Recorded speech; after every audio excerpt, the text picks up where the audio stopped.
Namaste Vidya, Hamesha Khush Raho Vidya. Very good morning to you all. Myself, Dr. Ravi Jain, Assistant Professor, Department of Practice of Medicine, Faculty of Homeopathic Science, JAYOTI VIDYAPEETH, University. In this series of locomotor system, today we are talking about the last topic of this chapter, Sjogrens Syndrome. This is a very important syndrome, basically again another autoimmune disorder with a variety of clinical presentations. Sjogrens Syndrome बहुत important topic तो नहीं कह सकते हम examination point of view से, but still this is an important topic for understanding. We can get a short on this topic, and this is associated with many of the other diseases where we are naming this syndrome again and again. So it is very important for you to understand what Sjogrens Syndrome is and what are its clinical manifestations. Okay. So basically, this is an autoimmune disorder that is causing that is affecting multiple systems. Primarily, it is affecting your exocrine glands, especially of the eyes and of the mouth, salivary glands, causing its destruction. That is leading to the dry eye. There is no formation of the tears, and there is no formation of the saliva. So that is causing dry eyes, or that is called a sicca, and no formation of saliva. These are basically the primary manifestations of this Sjogrens Syndrome. And another is the secondary manifestations, which includes your joints, joint complaints. So before starting the Sjogrens Syndrome, I just wanted you to understand what is the division, because as and when the lecture goes on, it becomes a little bit difficult for you to understand what is actually happening. So in the starting, I'm going to tell you the classification of primary and secondary, so that everything becomes clear in your mind, that what is there in the primary, what is there in the secondary, and what we have to study in this case. Okay, so let's start with Sjogrens Syndrome. Sjogrens Syndrome, the name is given after the founder, that is Henrik Samuel Cornet Sjogren, 1933. It is basically this, the symptom complex is basically divided into two features. It is two types. It is basically an autoimmune disorder, and the symptom complex is divided into two types. The primary, that is Sicca syndrome, it occurs in 50% of the cases, and the secondary, that also occurs in 50% of the cases. In the primary part, the primary portion, we will be discussing about a systemic autoimmune disorder of the exocrine glands. Exocrine glands have destruction हो जाएगा because of the antibody production due to autoimmune disorder. There will be no association of the connective tissue disorder in cases of primary Sjogren's syndrome, and the more severity of symptoms will be related to the Sicca complex only. In the secondary part, in the secondary systems, apart from along with the primary, there will be involvement of the joints, the connective tissues. The joint involvement will be there. So primary is only related to the exocrine glands, whereas secondary, in addition to the primary, you also get the disorders of the connective tissue, especially rheumatoid arthritis. Slower, the primary is faster in progression and more severe, and the secondary symptoms appear slowly and steadily. Now, this is the basic outline that you have to understand, that the primary Sjogren's syndrome and secondary Sjogren's syndrome. Rest we will be understanding in the forthcoming lecture during this whole journey. So there is increased risk. These all we will cover later on. Alright, there is increased risk of pseudolymphoma, Hodgkin's lymphoma, cancers in the glands. This will be covered later. But first of all, just keep it in mind that what is primary and what is secondary, what are the symptoms involved. Primary exocrine glands destruction, and secondary, additional to the primary, we also have connective tissue disorders. So you see the primary part, the prioritides, that is destruction of the exocrine glands. So if the exocrine glands of the tear gland is destroyed, then we get dry eye. The patient don't get any tears, and if there is destruction of the salivary gland, then there is no saliva, so there is great difficulty in swallowing. Let's discuss the Sjogren's syndrome now. So it is a chronic and slowly progressive autoimmune disease. So this is a chronic disease that progresses slowly, characterized by lymphocytic infiltration of the exocrine gland. There is lymphocytic autoimmune disease here, there is a great production of the antibodies. So there is lymphocytic infiltration of the exocrine gland that is resulting into xerostomia and dry eyes.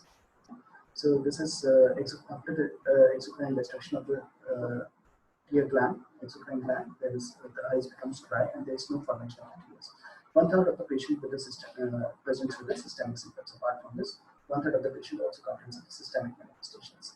A small number of patients develop malignant lymphoma, as I've said you earlier, that it can later lead to lymphoma formation.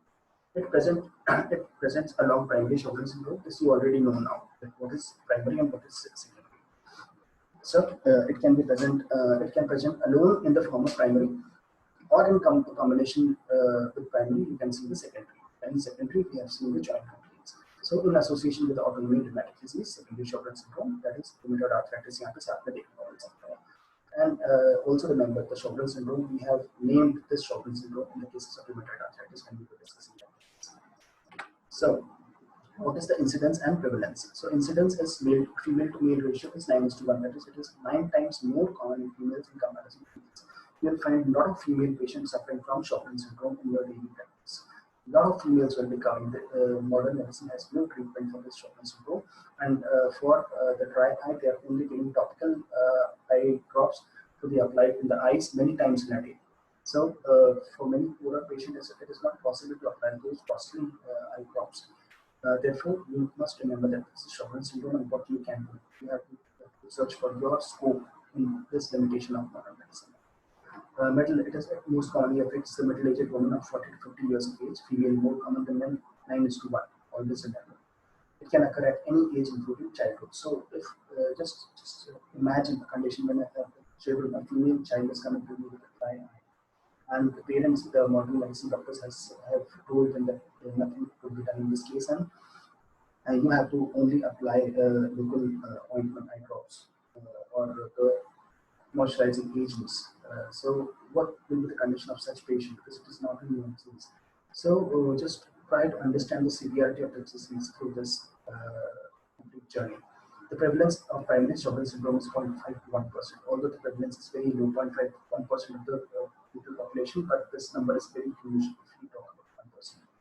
30% of the patient with autoimmune rheumatoid arthritis suffer from secondary Sjogren's syndrome. So, if a patient is coming to you for rheumatoid arthritis, then somewhere later in his life he or she can suffer from secondary Sjogren's syndrome. That is, in secondary, apart from the joint syndrome, we will also get primary manifestation of dry eyes and dry mouth.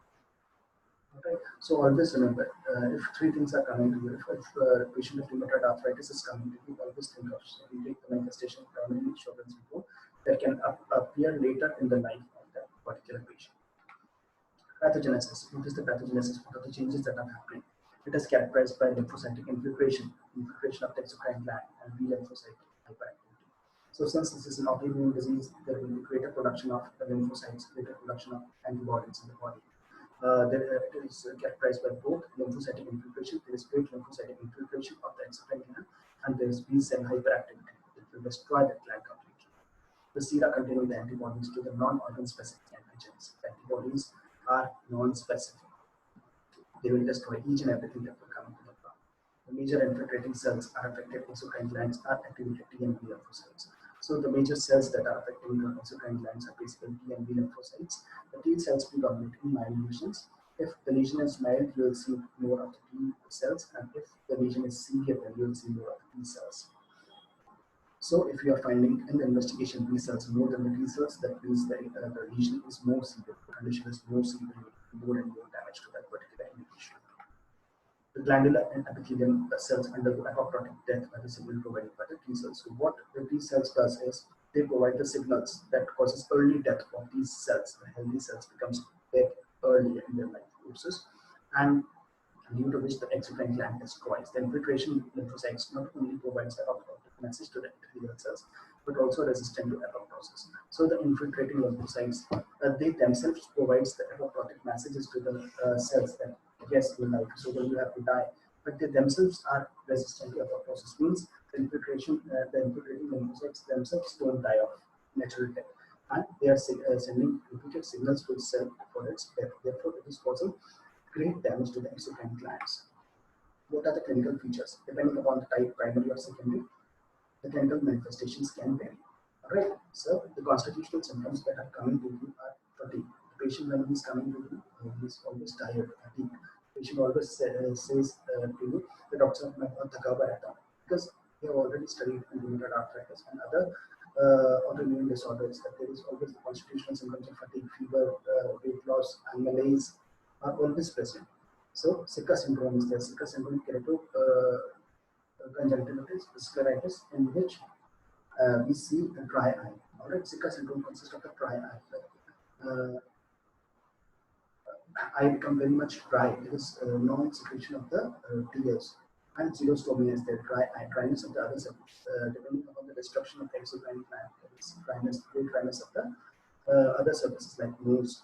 जहाँ का भी exocrine gland destroy होगा वहाँ पे dryness आ जाएगी. It can be dryness in the nose, it can be dryness in the vagina, it can be dryness in the trachea, it can be dryness in the skin. So depending upon the gland, जहाँ का भी exocrine gland dead हो रहा है, जहाँ पर infiltration हो रहा है लिम्फोसाइट्स का, जहाँ पर डिस्ट्रक्शन हो रहा है, एंटीबॉडीज बन रही हैं, सेल अपॉप्टोसिस हो रहा है, वहाँ पर ही ड्राइनेस प्रोड्यूस हो जाएगी इस केस.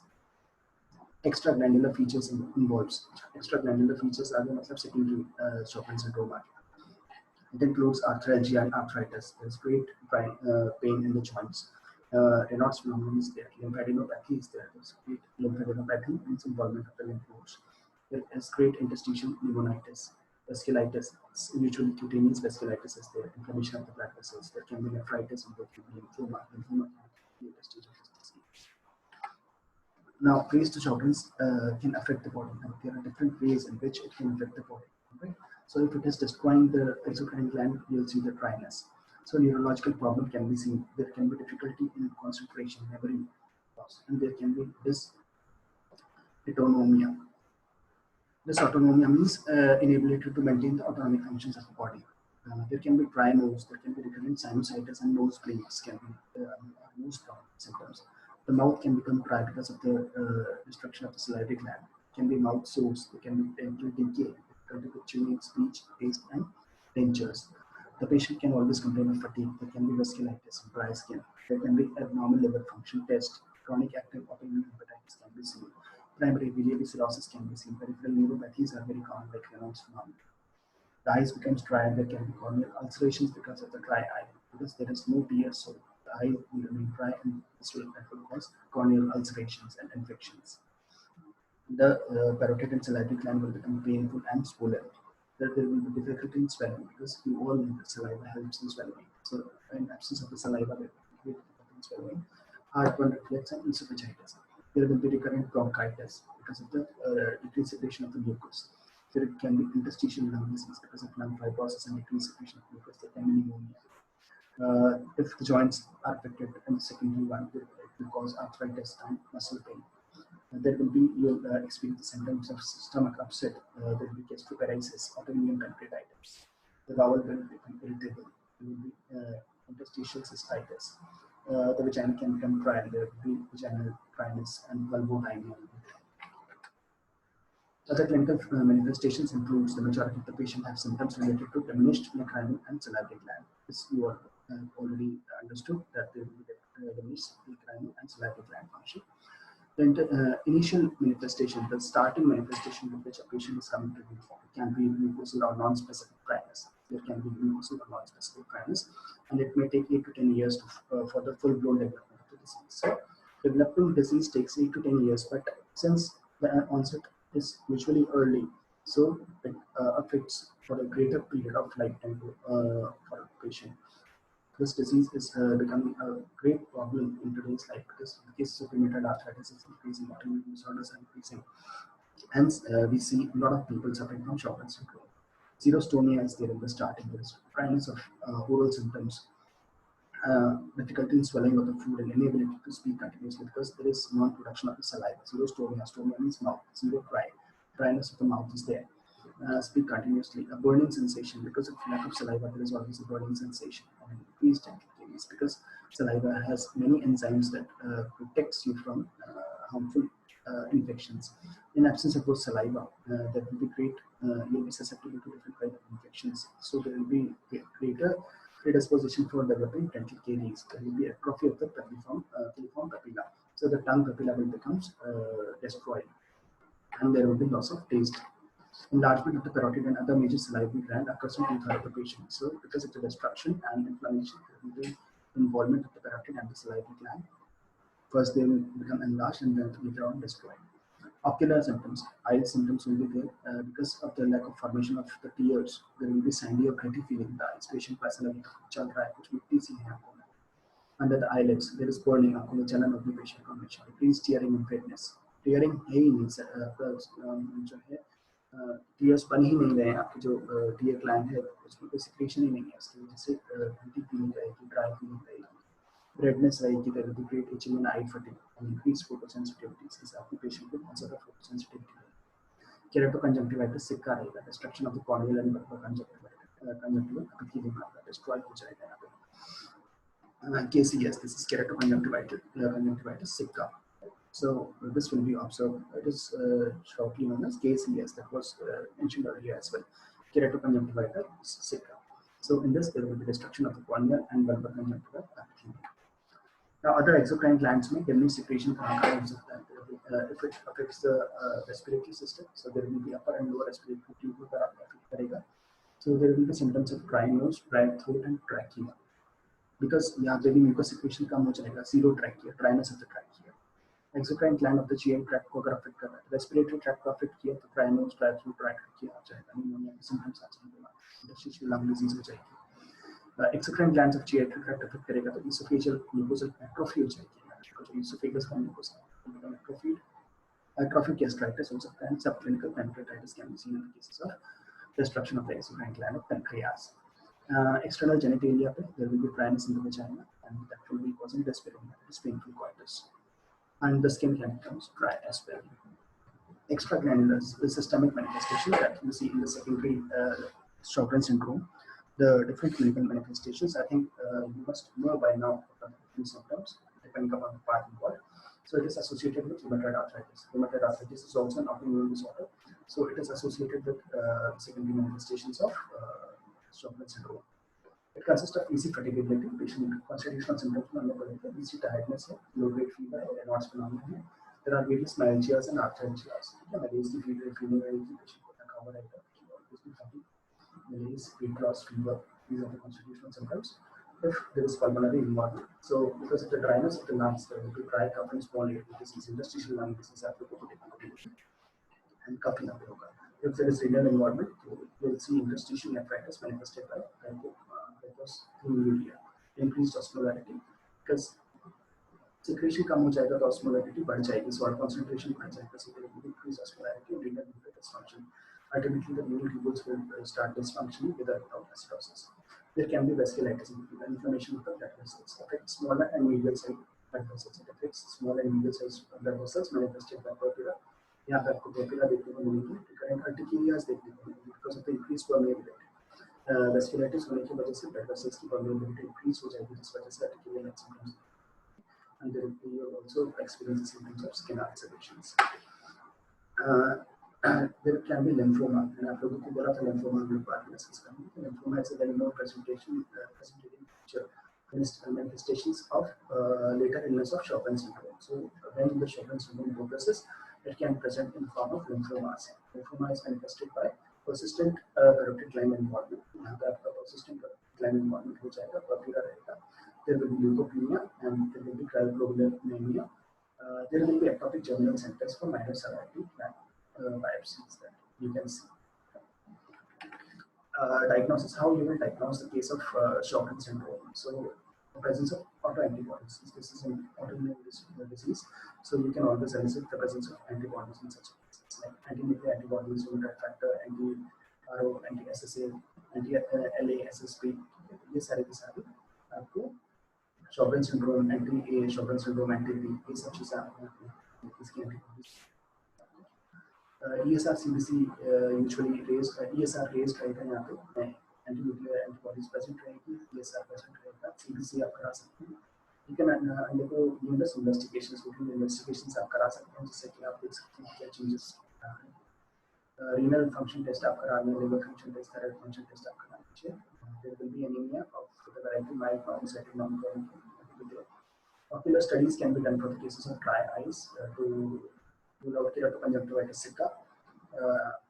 Shimmer test आप करा सकते हैं, रोज बंगाल स्टेनिंग आप करा सकते हैं, oral examination for xerostomia, इसके लिए unstimulated salivary flow आप कराते हैं, dental examination आप कर सकते हैं for dental caries, and the labial salivary gland biopsy आप करा सकते हैं. That demonstrates lymphocytic infiltration and destruction of the glandular tissue. So biopsy जब आप कराओगे, जब भी confusion करनी है आपको, biopsy करा लीजिए, जिसमें आपको क्या मिलेगा, lymphocytic infiltration. Autoimmune disorder है, so there will be lymphocytic infiltration and destruction of the glandular tissue. That is the basic pathophysiology of Sjogren's syndrome. What is the treatment? Treatment protocol बहुत अच्छा नहीं है, modern medicine में बहुत ज़्यादा अच्छा इसका good prognosis या treatment बहुत अच्छा नहीं बताया गया, but still you have to do something for the patient. Regular follow up with dentist and ophthalmologist. Patient को बोला जाता है कि आप रेगुलरली उनके टच में रहें डेंटिस्ट के और ऑप्थेल्मोलॉजिस्ट के, ताकि ये आपकी आईज में ज़्यादा प्रॉब्लम नहीं क्रिएट कर सके. आपका अल्सरेशंस को यूज नहीं हो सकता है इसमें, कॉर्नियल अल्सर्स में यूज है. डेंटिस्ट में आपके कैविटी नहीं बन जाए इसके लिए आप चाहिए. ड्राई आई है तो इसके लिए आप क्या करेंगे, आर्टिफिशियल टीयर ड्रॉप्स आप देते हैं पेशेंट को, आप इसे डालते रहिए दिन में 5-10 बार 20 बार, ताकि आपकी जो आईज है वो ठीक रहे. ऑप्थेल्मिक रिहैबिलिटेशन ऑन पे आपको यूरोस्टोमिया के अंदर आपको पेशेंट के बाद हमारी breath therapy free concepts of water can you can take sugarless candy. Vesica conjunctivitis, Vesica manifestations के लिए pilocarpine सभी मिलेंगे patient को. For arthralgia, the joint pains is there, and you can subscribe hydroxychloroquine. In the cases of leukocortical, the treatment of extraglandular manifestations usually done. अगर joint complaints और inflammation है, उसके लिए आप leukocorticoids usually patient को. So this was treatment. So this completes with the locomotor system. So there's a tip for healthy muscular system that you should give to all your patients. You should always advise your patient for yoga, for doing exercise, for dynamic stretching, structural nutrition. You should take good herbs. You should take a good nutritional diet and any tendon and ligament injuries. Okay. So this meat is not MEAT meat, but it's something else. That is your homework that you have to give me what MEAT means for the power. So this completes your locomotor system completely. Now in the next lecture I will be starting with the urogenetic system. Alright, so this was all for today. This session was powered by Digital version 2.0, JAYOTI VIDYAPEETH University. I hope you are satisfied with the session. And you have any query, please mention it in the comment box. So this completes your locomotor system. And thank you for now. I hope you have understood this topic very well. And if not, then please go through this video again and other videos as well. I have uploaded the notes, the PPT, the Word file of the lectures on YouTube. You can go through them, and if you have any query, you can ask me directly.